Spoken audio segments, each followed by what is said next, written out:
पिता था, उसकी एक लड़की थी, बहुत प्यार करता था लड़की से, अपनी प्राणों से ज्यादा प्यार अपनी बच्ची से करता था। हर पिता करता है, कौन है जो अपने बच्चों को प्यार नहीं करता है? इतना प्यार माँ बाप के लिए, बच्ची सुंदर हो या गोरी हो या काली, इसका कोई फर्क नहीं पड़ता, बच्ची तो बच्ची हुआ करती है। बहुत प्यार करता था लड़की से, हर इच्छा उसकी पूरी कर देता था। बेटी के जुबान पर कोई बात आ नहीं पाती कि पिता उसकी हर मुराद पूरी। अरे भगवान से मांगने में तो थोड़ा समय लग जाता था, मिलने में, लेकिन बेटी ने यदि कुछ कह दिया तो पिता सबसे पहले अपने बेटी की इच्छा पूर्ति करता था। उसने कहा मैं ऐसा पहनूंगी, ऐसा खाऊंगी, ऐसा रहूंगी। पिता ने कहा ठीक है बेटा। बहुत प्यार था उसे अपनी बच्ची से। मान्यवर, मेरा आपसे निवेदन है, अपने बच्चों से प्यार करो, बहुत प्यार करो, बहुत लाड करो, बहुत दुलार करो, लेकिन पुलक सागर की एक बात याद रखना कि इतना प्यार मत करना कि उसका भविष्य खतरे में पड़ जाए। ध्यान रखिए, इतना भी लाड़ प्यार मत करो, क्योंकि तुम्हारी बेटी को पढ़ो, दूसरों के घरों में जाना है। एक बात याद रखना, कितना भी लाड़ प्यार कर लेना, लेकिन बेटियों के स्वभाव पे ध्यान जरूर देना। हकीकत में बताऊं तो 90% ससुराल खराब नहीं होती, 90% हमारी बेटी का स्वभाव खराब हुआ करता है। ध्यान रखिए, आपको विचार करना है। इतना लाड़ मत करो कि वो जिद्दी हो जाए, वो बड़े छोटों का भेद ही भूल जाए, वो मान मर्यादाएं ही भूल जाए, वो भूल जाए कि मैं भारतीय नारी हूं। ध्यान रखना, सुविधाएं दो, इतना मत देना कि कल तुम्हारे लिए उसका प्यार दुखदाई बन जाए। ध्यान रखिए, उस पिता ने, सेठ ने बहुत प्यार किया अपनी बच्ची को, इतना प्यार कि वो लाड़ लाड़ में लड़ंका हो गई। एक बात ध्यान रखना, लड़ंका बहू से घर नहीं चलता, लड़ंका नहीं प्रियंका चाहिए। ध्यान रखिए, विचार करिए, लड़ंका नहीं चाहिए, लड़ने वाली नहीं चाहिए, जो खुशियां बांट सके ऐसी बेटी अपनी बना करके तैयार करो। उसने, सेठ ने बहुत प्यार किया, जिद्दी हो गई, 8-8 बजे सोकर उठती, कोई कुछ कहता तो 1000 जवाब देती, झल्लाहट रखती, झुंझला के बात करती।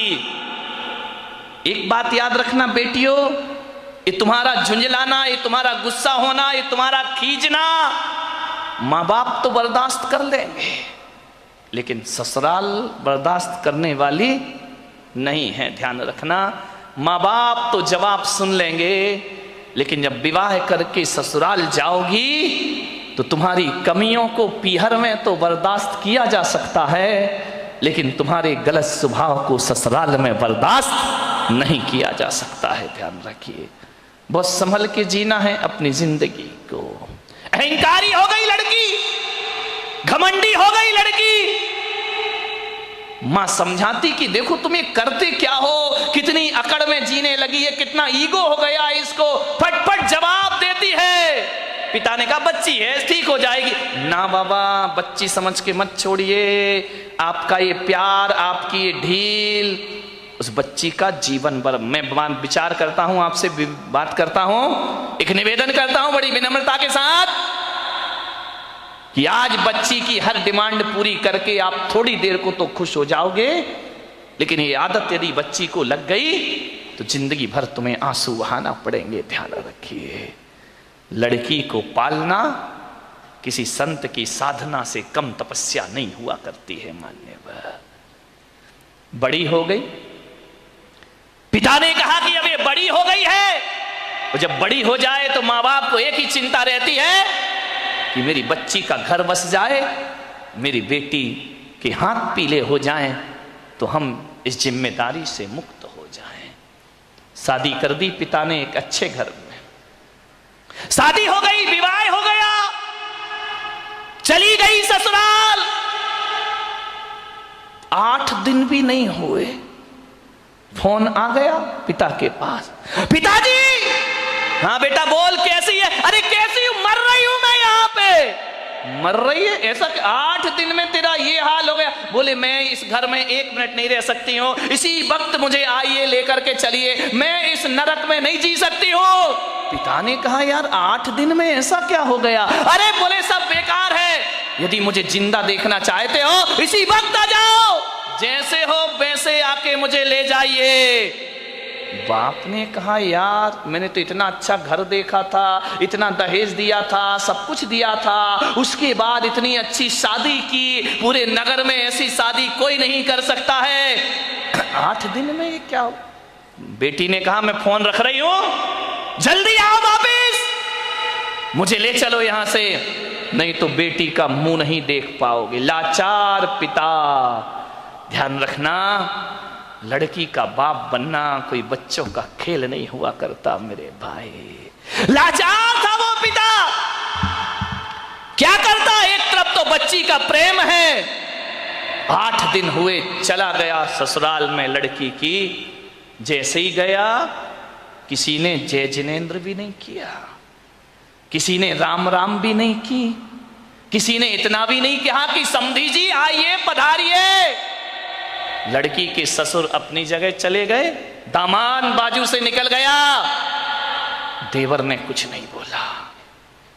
उसने देखा यार 8 दिन की शादी में ये शमशानी माहौल है यहां का, किसी ने कुछ नहीं बोला। घर में गया, बेटी के पास कमरे में। एक बात याद रखना, एक बेटी के गलत व्यवहार से तुम्हारी ही ससुराल में तुम्हारे माँ बाप का अपमान हुआ करता है, ध्यान रखिए। और यदि व्यवहार अच्छा रखती तो 4 लोग उनके स्वागत में खड़े रहते, कहते कि धन्य हो आपने ऐसी पुत्री को जन्म दिया है, ध्यान रखिए। कोई नहीं बोला उससे। गया बेटी के कमरे में, बेटी बात क्या, इसी वक्त चलो, पानी मत पीना इस घर का। अरे पिता ने कहा ऐसा क्या? बोले अभी ले चलो, इसी वक्त पीहर ले चलो, मेरा दम घुट रहा है, मैं यहाँ एक पल नहीं रह सकती हूँ। उसने कहा बेटा रुको, मैं तेरी सासू से पूछ लेता हूँ। बोले क्या पूछना उस डायन से? अरे बोले उससे मत पूछो, बुढ़िया से, उसके कारण तो मैं दुखी हूं इस घर में, 8 दिन हुआ नहीं, मेरा जीना हराम कर रखा है। बोले बेटा रुको, एक बार मैं पूछता हूं। गया लड़की की सास के पास, बोला बहन जी मैं आया हूं। सास ने कहा दिख रहा है, कोई मुझे चश्मा नहीं लगा है, मैं आया हूं। कौन सा बड़ा कमाल कर दिया तुम आए हो तो? पिता ने कहा यार ये कैसा व्यवहार है? बोले बहन जी मैं अपनी बच्ची को ले जाना चाहता हूं, कल के ले जाने वाले आज ले जाओ। इसी वक्त ऐसी लड़की भेजी है तुमने, जीना हराम कर रखा है इसने, 8 बजे सो के उठती है, कोई काम नहीं करती है, सीधा बना बनाया खाना चाहिए, और किसी ने कुछ कह दिया तो 1 की 4 सुनाया करती है। ऐसी लड़की दी है, ले जाओ अपना पैसा वापिस, ले जाओ अपना दहेज वापिस, नहीं चाहिए हमें ऐसी लड़की। पिता का सिर झुक गया बेटी की गलती से, ध्यान रखना। शर्मिंदा हुआ, बेटी को लिया चला गया। बोले बहन जी 10-15 दिन में भेज दूंगा। बोले कभी नहीं, जिंदगी मत भेजना उसको यहां, दरवाजे उसके लिए हमेशा के लिए बंद हैं। पिता समझ गया कि जरूर कुछ गड़बड़ है। बेटी को बिठाया, कार में ले गया घर। रास्ते में पिता ने पूछा कि बेटी एक बात बता, ये माहौल कैसे निर्मित हो गया? बोले पिताजी कहां पटक दिया तुमने मुझे ले जा करके, इससे अच्छा तो कुमारी रह लेती तो अच्छा था। बोले बेटा एक बात बताओ, देखो चिंता मत करो, मैं हूं ना, सब सही हो जाएगा। एक बात बताओ तुम्हारी ससुराल कैसी है? बोले देखी नहीं है क्या, एकदम नरक, ससुराल नरक। बोले बेटा एक बात बताओ तुम्हारी सास कैसी है? बोले डायन। सास डायन, चुड़ैल। अच्छा ससुर कैसे हैं? ससुर राक्षस पूरे। अरे बाप रे, ससुर राक्षस, सास डायन। बोले बेटा अच्छा एक बात बता, जेठ कैसे? बोले धूर्त नंबर 1 का बोलेगा मूर्ख। अरे बोले देवर कैसा है? बोले आवारा बदमाश, यहां वहां घूमते रहता है। अच्छा तो बेटी एक बात बता, ननंद कैसी है? बोले नंबर 1 की चुगली करने वाली चुगलखोर, उसके जैसी लड़की मैंने जिंदगी में नहीं देखी। तो बोले बेटा एक बात बता, तेरा पति कैसा है? बोले साक्षात यमराज है। पति यमराज, ससुर राक्षस, सास डायन, देवर आवारा, जेठ मूर्ख, ननंद चुगलखोर। बोले एक बात और बता दे बेटा, तेरे पड़ोसी कैसे हैं? बोले LLB। बोले LLB? बोले लुच्चे लफंगे बदमाश। LLB तो यही होता है। बोले लुच्चे लफंगे बदमाश। अरे पिता ने कहा यार एक आदमी गलत हो सकता है, 2 गलत हो सकते हैं, पूरी ससुराल का हर मेंबर गलत है। ससुराल तो छोड़ो, पड़ोसी भी गलत है। समझदार पिता था। ध्यान रखना, लड़की के माँ बाप को बहुत समझदार होना पड़ता है। उस पिता ने कहा कि अब गड़बड़ ससुराल नहीं, गड़बड़ मेरी लड़की है। एक भी तो अच्छा नहीं है पूरे घर में, जो देखो सब इसके खिलाफ है, जो देखो सबकी ये बुराई कर रही है। बोले बेटा चिंता। बोले पिताजी अब मैं कभी नहीं जाऊंगी। बोले मत जाना, तेरे बाप का घर है, आराम से रहना। बेटी अपने यहां किसी चीज की कमी नहीं। ले गया पीहर में। अब चली तो गई, भाभी ने देखा अच्छा आ गई देवी जी, इसका मतलब है कि अब विचार बना कि अब यहीं रहेंगी। तो भाभी ने कहा ला चाबी इधर। कहाँ की भाभी? अभी ध्यान रखना, 2-4-8 दिन को जाओ तो भाभी भी इज्जत करती है, और जब रोज रोज रहने लगो तो भाभी भी कहती बहुत हो गई दीदी दीदी, जीजी जीजी, अब साइड हो जा, चल उठ, खाना बना, चाय ला, नाश्ता ला, बहुत ऐसो आराम हो गए तेरे। उसने कहा यार भाभी तुम तो मुझे इतना प्यार करती थी। अरे बोले करती थी प्यार, तरीके से रहे तो प्यार करे, अब तू ससुराल छोड़ के आ गई, यहीं रहेगी क्या? हमारी छाती पे दाल दलेगी। अरे उसने कहा यार भाभी का तो नेचर बदल गया, ज्यादा लड़की पीहर में रहेगी इज्जत खराब हो जाएगी मेरे भाई। ध्यान रखना, लड़की की शान पीहर से डोली उठना है और ससुराल से अर्थी उठना, ये लड़की की शान हुआ करती है, ये लड़की का जीवन हुआ करता है। भाभी का व्यवहार, मंदिर गई 1 दिन 2 दिन 5 दिन 2 महीने हो गए, अब तो मंदिर वालों को परेशानी हो गई, पूछने लगे क्यों लेने नहीं आ रहे क्या? अब तेल जले तेली का, दिल जले मसालची का। बाप के यहां रह रही है, पड़ोसी का पेट दुख रहा है। जो भी सहेली मिलती क्यों, कहां घूम रही, जीजा जी नहीं आई क्या? अरे उसने कहा सत्यानाश हो वो जीजा का, ना मुझे ससुराल में रहने दे रहा है ना पीहर में रहने दे रहा है। जहां जाए, शादी में जाए, पार्टी में जाए, कहीं भी जाए, हर कोई पूछे क्यों लेने नहीं आ रहे, छोड़ दिया क्या? अरे उसने कहा यहां जीना तो और भी, मेहमान पूछे, रिश्तेदार पूछे, जो देखो वो टोके, ससुराल नहीं जाती है, 3 महीने हो गए, झगड़ा चल रहा है क्या, कुछ अनबन है क्या? अरे उसने कहा मैं तो मर गई, वहां से गई यहां, आसमान से गिरी और खजूर पे। ध्यान रखना, ये मोहल्ले वाले नहीं जीने देते हैं, ध्यान रखना, इनको बड़ी परेशानी हो जाती है, क्यों नहीं जा रहे? अब मंदिरों में एक ही चर्चा, फलाने सेठ की लड़की ससुराल नहीं जा रही है, लगता है कि छोड़ दिया है, लगता है कि तलाक की तैयारी है। अरे हमें तो मालूम था ये ऐसा ही है, ये कहीं भी रहने वाली।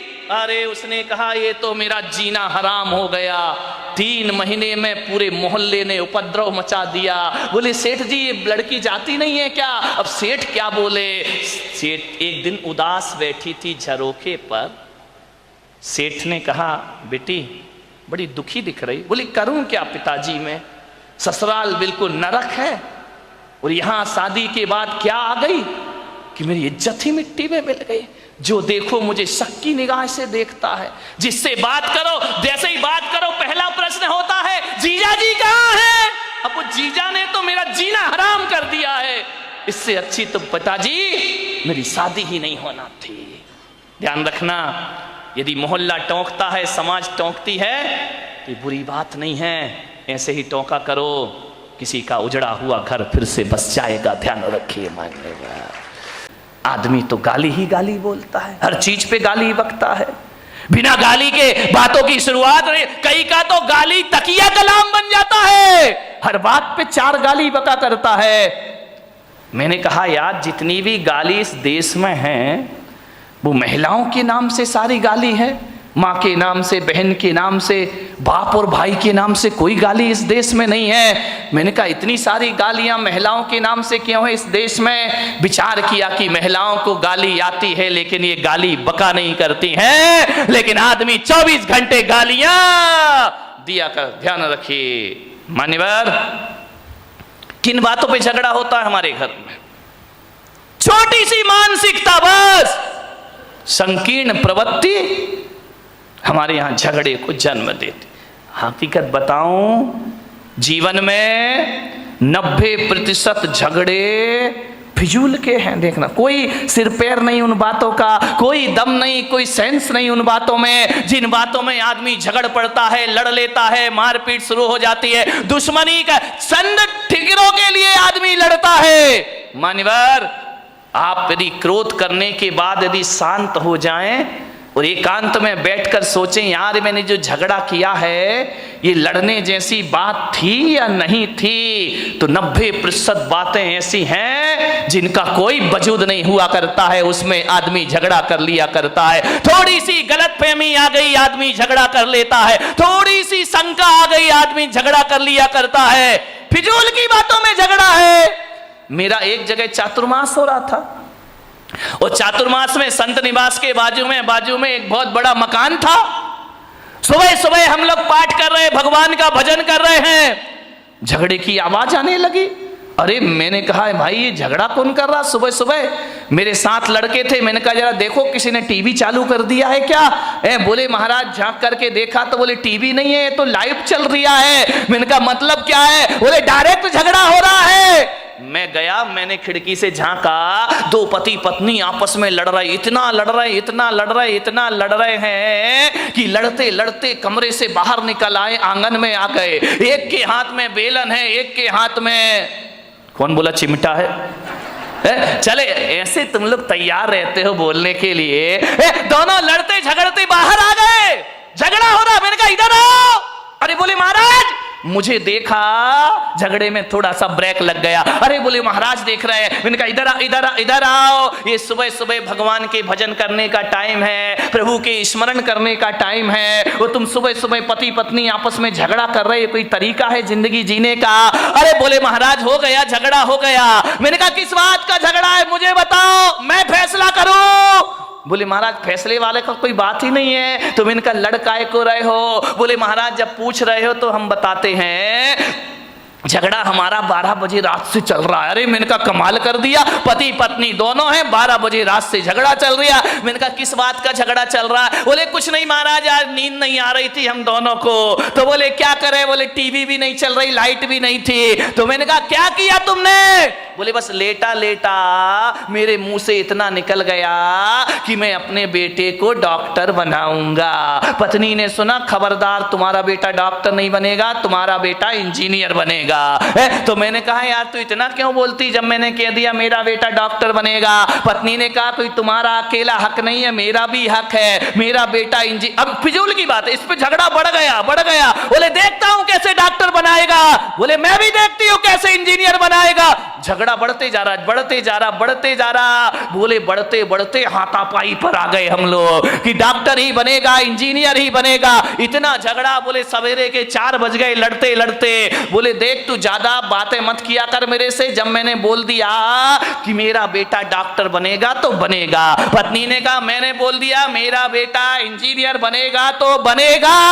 रात भर झगड़े। मैंने कहा एक बात बताओ, तुम दोनों आपस में लड़ रहे हो, झगड़ रहे हो, एक बार बच्चे की मर्जी भी पूछ लो कि तुझे क्या बनना है। बच्चे से पूछना ही नहीं है, दोनों लड़े जा रहे हैं, ये बिना सिर पैर के झगड़े। मैंने कहा बच्चे को बुलाओ बच्चे को, उससे पूछो कि तुझे क्या बनना है। पति ने पत्नी को देखा, पत्नी ने पति को देखा। अरे मैंने कहा बच्चे को बुला के लाओ ना। बोले बच्चा तो अभी पैदा ही नहीं हुआ है। तेरे की आदमी, बच्चा यदि पैदा हुआ तो डॉक्टर बनाएंगे। फिजूल की बातों का झगड़ा है। ये कोई झगड़ने की बात है? सास बहू में झगड़ा हो गया, बहू ने कहा मलाई मेरे पीहर में जाएगी, सास ने कहा चल मलाई यहीं खाई जाएगी। इतनी लड़ाई, इतनी मलाई पे झगड़ा हो गया। बोले ये तो पीहर में जाएगी, पास में ही पीहर लोणन नीरा की होगी और कहाँ की हो सकती है? तो बोले ये मलाई मेरे पीहर में जाएगी। सास ने कहा नहीं, मलाई तो बारामती में ही खाई जाएगी, चाहे कुछ भी हो जाए। बोले देखती हूँ तू कौन होती है रोकने वाली, अरे तेरे जैसी लाखों बहुएं देखी, चल मलाई यहीं रहेगी। इतना झगड़ा, इतना झगड़ा। ससुर जी दुकान से आए, उन्होंने कहा ये महाभारत क्यों मचा रखी, झगड़ा क्यों है? बोले बहू को समझा लो, वो कह रही है कि मलाई पीहर में जाएगी और मैं कह रही हूँ कि मलाई यहीं खाई जाएगी। ससुर ने कहा तुम मलाई पे लड़ रही, लाओ मलाई लेकर आओ, मैं ही खा लेता हूँ, टेंशन खत्म हो जाएगा। मन शांत नहीं है आदमी का। आज इतना क्रोध है, इतना क्रोध है घरों में क्रोध हो तो हो, समाज में क्रोध है, परिवार में क्रोध है, मंदिरों में भी कम क्रोध नहीं है। ध्यान रखना, क्रोध सब जगह अपने जाल फैला रहा है। मैं आज जहां तक लोग ये सोचते थे कि छोटा परिवार सुखी परिवार, लेकिन आज मैं देख रहा हूं कि छोटा परिवार दुखी परिवार। पहले बड़ा परिवार था, संयुक्त परिवार था, आज छोटे परिवार हैं, लड़ाइयां ज्यादा होती हैं, पति पत्नी में झगड़े हो जाते हैं, आए दिन तलाक का वातावरण निर्मित हो जाता है। अब बचे, अब झगड़े किससे? आदमी का स्वभाव लड़ना झगड़ना है। जब संयुक्त परिवार थे तो आदमी लड़ता था, झगड़ता था, एक दूसरे से बातचीत हो जाती थी। जहां 4 बर्तन होते थे वहां खटपट तो कौन बोला होती थी और होएगी। मुझे मालूम है मेरे प्रवचन से तुम कोई भी सुधरने वाले नहीं हो, मैं कितना भी बोलूं तुम्हें तो वही करना है जो करना है। लेकिन फिर भी मैं कहता हूं इस हजारों की जन्मेदिनी में यदि 1-2 परिवार में ही परिवर्तन आ गया तो मेरा बोलना और सार्थक सफल हो जाए। 1-2 लोग ही सुधर गए तो बहुत है। क्लासरूम में बैठा हुआ हर बच्चा 100 में से 100 नहीं लाता है।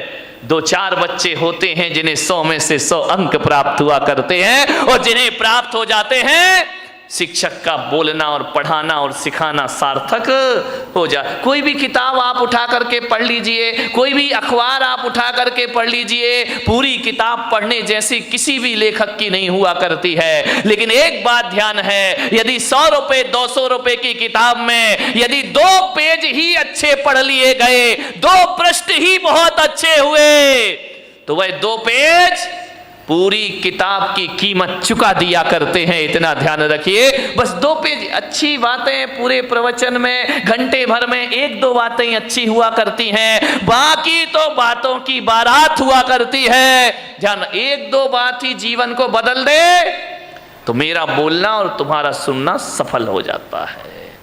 हर जगह क्रोध है, आज क्रोध ज्यादा है। परिवार छोटे हैं, क्रोध बढ़ रहे हैं। पहले क्रोध होता था 10, 15, 20 लोग, 50 लोग एक घर में रहा करते थे, और जब एक घर में रहते थे तो एक को क्रोध आता था, दूसरा संभाल लिया करता था, एक पे गुस्सा निकलता था, दूसरा उसे शांत कर दिया करता था। यदि बुजुर्गों ने किसी को डांट दिया तो मम्मी उसे पुचकार लिया करती थी, मम्मी ने डांट दिया तो चाची पुचकार लिया करती थी, चाची ने डांट दिया बुआ उसे सीने से लगा लिया करती थी। मत रो, चलता है, कोई बात नहीं है।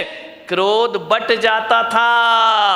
अब तो हम 2 और हमारे नहीं, वो 2 भी नाम के ही हैं, एक पूना में पढ़ रहा तो एक बंबई में पढ़ रहा है। हम 2 और हमारा कोई नहीं है। ध्यान रहे, पति पत्नी रहते हैं।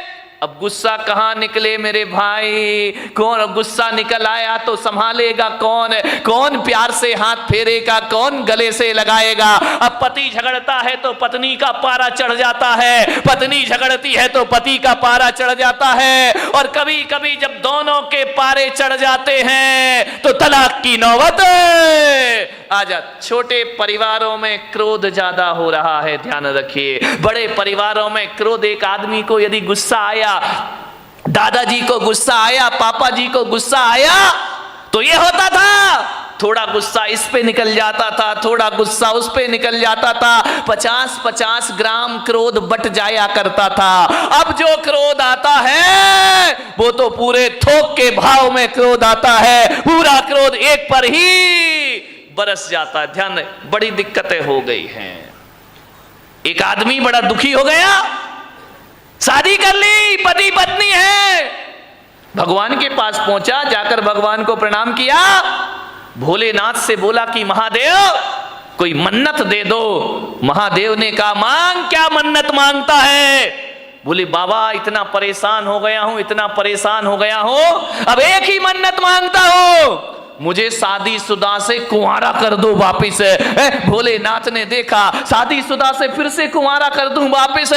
भोलेनाथ ने कहा निकल यहां से बाहर। अरे बोले बाबा ये कैसी बात है कि आप मुझे बाहर निकाल रहे हो, मेरी मन्नत पूरी करो। भोलेनाथ ने कहा कि मैं मन्नत तो पूरी कर दूंगा, लेकिन पागल है तू, मन्नत नहीं तू जन्नत मांग रहा है, जन्नत में तुझे शादीशुदा को कुंवारा कर दो, ये मन्नत नहीं ये जन्नत की डिमांड हुआ। ध्यान रखना, तुम्हारा घर जन्नत बन सकता है, इसमें कोई भी डाउट नहीं है। थोड़ी सी समझदारी अपने अंदर रखिए, समझदारी आ गई तो घर को जन्नत बनने में ज्यादा देर नहीं लगा करती है। ध्यान रखें। मान्यवर, आपसे निवेदन है, बड़ा परिवार था, सुखी था, आज छोटा परिवार है, दुखी है, एक ही बेटा है। अब बोलो भाई साहब प्रवचन में क्यों नहीं आते? क्या करे महाराज, दुकान जाना पड़ता है, दुकान खोलना पड़ता है, बेटे को बिठा, बेटा पूना में पड़ता है। अब बताओ, अब आपका एक ही लड़का, मुझे तो अपना भविष्य खतरे में दिखाई देता, तुम्हारा दिखाई दे या नहीं दे, आपका एक ही बेटा है। मैं बच्चे को ये नहीं कह सकता तू सन्यास ले ले, बच्चे को मैं ये नहीं कहता तू दीक्षा ले ले। अब किसे सन्यास देंगे? तुम्हारा सहारा तो एक ही है। पहले 4 बच्चे होते थे, 5 बच्चे होते थे, एक बच्चा दुकान संभाल लेता था, पिताजी समाज संभाल लिया करते थे, कोई मंदिर संभाल लिया करता था। अब तो हमारे यहाँ संभालने वाला कोई नहीं, अब तो घर नौकरों के हवाले हमारे हो गए हैं, और दुकान जो हो गई है वह पार्टनरशिप में चला करती है। घर के बच्चे ही नहीं है, बहुत बड़ी बड़ी फैक्ट्री बन जाती है, और बच्चा अमेरिका में जाके पढ़ता है, वापिस लौट के नहीं आता, बाप बेचारा यहां रोता है, इस करोड़ों की फैक्ट्री का उत्तराधिकारी कौन हो? समस्याएं बहुत ज्यादा हो गई हैं। एकल परिवार से संयुक्त परिवार, सुखी परिवार। ध्यान रखिए। मान्यवर।